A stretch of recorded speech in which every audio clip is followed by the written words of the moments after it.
Parang ano, lundoy. Ba't na lundoy yan? Napihit ay, pumihit. Nalaglag ako. Naglag oh. Dulas ako kabukid. Oh, malalaki yan, malaking hipon na eh. Pang-ulam na yung kabukid. Magandang tanghali kabukid at nandito kami sa Agos at titingnan ni Kaichi yung kanyang pantrap dito na inilagay. Ngayon ng umaga kabukid ay naman daw kami ni Kaichi yung dalawang pantrap ko na nilagay doon sa una kong pinanghulihan na nakahuli ako ng 1 kilong alimangot. Kabukid, nalaglag ako. Naglag oh. Dulas ako kabukid. Yeah. Oh, malalim dito ah. Dami na lang ako bukid at ako nahulog.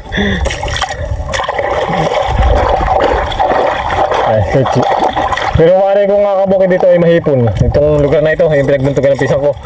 Sa Alimango eh siguro hindi din talaga mawawalan ng kabukid. At dito yung mga taga dito mismo ay nagkikwento na pag nangingilaw daw sila ng gabi ay marami silang nakuhuli na Alimango.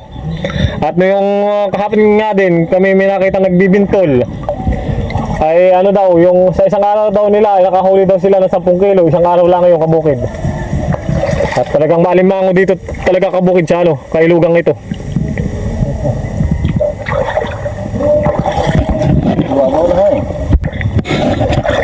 Saan diyan? Yan lang, banda. Yun, sana'y makadali si Kaichi ng maganda-ganda. Ba yan? Oh, abot mo naman pala eh. Hindi, mababaw na ano eh. Parang ano, lundoy.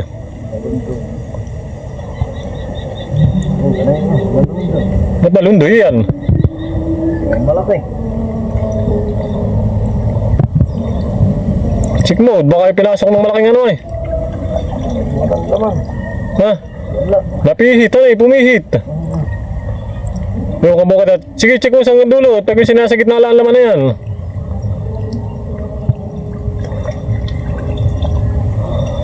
Yan kabukid at tinitingnan ni Kaichi at walang bunda pandaw pa lang kaya walang laman ay baka nasa gitna.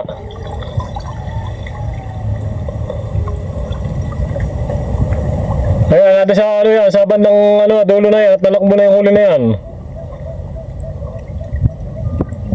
Zero. Hindi pa tapos ang ano ay. Padyaw. Ha?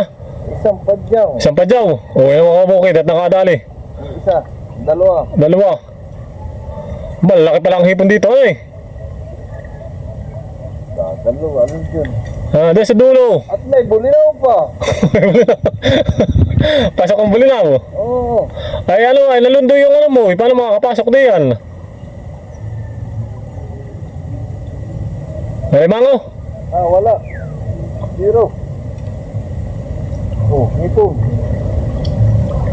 Oh, no, malalaki yan. Malaking hipon na eh. Nakabukid at di na ako lumusong eh. Kitsin na lang. Oh, madaming hipon. Nagtatalo na, ano eh. Ito. Papa, madami namang hipon. Walang alimango. Walang alimango dito? Yung kabukid at wala daw siyang nahuling alimango. Hipon lang. Marami naman yata, ano eh. May 10 pira. Ito naman. Ay, pang-ulam na yung kabukid. Mabaho na eh. Saan ka natawid? Isa. Sige, abangan ka doon. Yung kabukid at si Kaichi na doon, hindi siya nakatali ng alimango. Ano, hipon. Pero okay na yung kabukid at kumbaga nagkaroon din siya ng huli kasi naman sa wala kabukid at pang-ulam. Yung kabukid at hipon lang, pero masalamat pa rin kahit pa paano may huli. Zero ang alimango. Sino ang alimango? Hoy, malalaki naman yung hipon pala na yan. Oh. Aba, ay malalaki palang hipon ito. Oh, marami naman pala yung hipon. Oh, malalaki. Bay, quality palang hipon dito, hanay. Ay, may butos na maliit na. Ay, may nakawala diyan. Tahi. Mamaya. Saan na ito? Tatanggalin. Diyan ang tanggalin yan. Dito sa supot. Natahi pa ka ta. Kasi itinahi mo. Ako kanina tayo. Ay, hindi. Ako lang in-adjust. Ay, lalak ng hipon. Aba. Maganda nga pala dito maghipon, ha eh. Ay, hindi mo lang pinasok ng alimango. Babango na eh. Pamain na eh. Naroon talaga ang alimango. Sa mga ano eh. Sa mga ganun doklo. Yung padyaw, tsaka isang... kung Ano, hipon na yan. malaki yan eh. Yung si kulay green eh, yung si kulay pula eh. Parang kulay orange. Oo, kabukid. Kalalaki ng hipon. Ito, masarap isigang. Oo, madami pa rin eh. Yung pansigang si Aswimi. Aba, oo. Wala mo wala. Eh, inaantay yan eh. Hindi tayo. Kanina pa yun.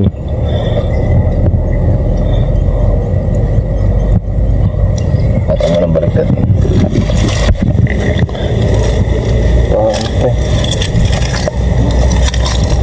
Okay, no. Uy, parang may butas. Nakalusot yung ano.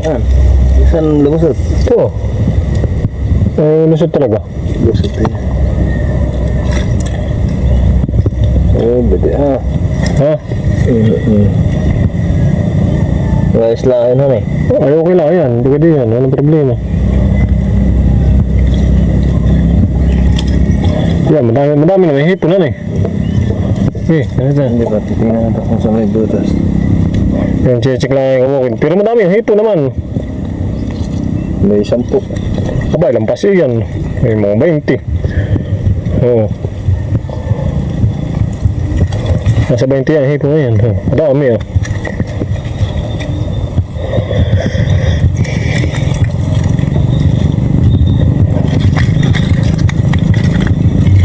Ano yung hipon? Hipon lang pala dito sa Kailugan eh. Pero pag nangingibat sila, nangingilaw eh. Madami nakahuli. Ay dun mo. Sa may bahayan. Ay, may 10. May 10 rin pala. Sabi ko pumunta rin yung timba mo eh. Dinala mo eh. Kamay walang lalagyan. Oo.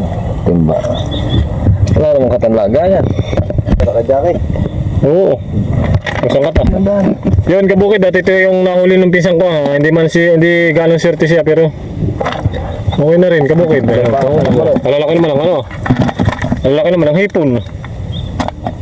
Pero ba, may isa pa, kulay green. Kasi nga eh. Oh, buna sa loob, buna. Ay, nagpasok ko na. Oo. Oh, lalaki nung dalawa pa lang hipon dito, nagkasi oh. Yung sa kulay green. Oh, kalalaki oh. Aba, malaki pa sa daliri ko sa lalaki. Ilan din eh yan. 10 mahigit. Ito, mga 15. Oh, maganda pa siguro payain ng kiyog, gano'n eh. 2, 4, 6. Saka eh, nakakaan talaga ng hipon. Kaya kabukid at hindi gano'n sinerte yung pisang ko pero babawi na lang. Alam mo kasi ano. Ay makatali lang na maganda-ganda. Pero pagka pang ulam lang kayo kabukid, ilalagyan ng gulay. Abay ito madami na o kalalaki naman kabukid. At talagang ano, mga good size na hipon niyan. Yun kabukid at abangan na lang nyo kami sa paglalagay ng trap namin at check lang namin pati itong pan-trap ni Kaichi kung may sira o wala.